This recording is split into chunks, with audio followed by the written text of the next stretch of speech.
This is the second part of question 6. And again, question 6 asks us to write the equation of a line, which requires us to write it as y is equal to m, which is the slope or the movement, mx. Then we're going to add the y-intercept, which is our point B.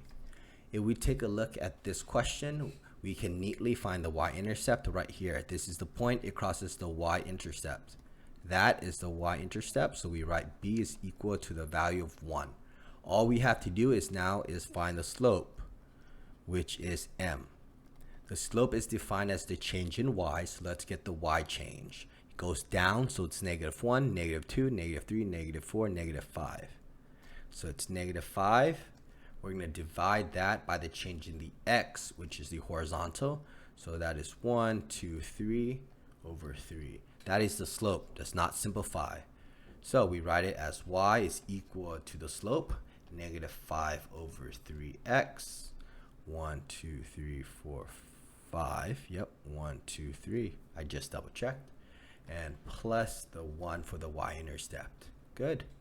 Notice visually here, it is easy because we were able to get the slope and the y-intercept visually. What happens when it is question B? When it is just points. What we need to do is get graph paper and actually plot those 2 points so we can use the same strategy as question 6C. Let's plot this 2 points here. Here we have 4, 1. So 4, 1 is right here. Then we have the point 8, 4 up here. All right. Really hard to get the y-intercept, right?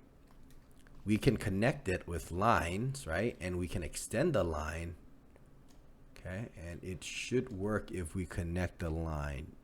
Oh, wow. Do you see that? Do you see how neatly it got the y-intercept once we connected the line? So look how neatly it got the y-intercept right here.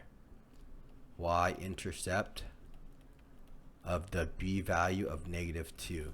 Now we just have to get the slope. The slope, which is m, is defined by the change in the y. 1, 2, 3. 3 on top, that's the y. Let's see what the bottom is. 1, 2, 3, 4. 4 in the horizontal. So we can write y is equal to m, 3 over 4, x minus 2, which is the y-intercept. So there you go. That is how you write the equation of a line.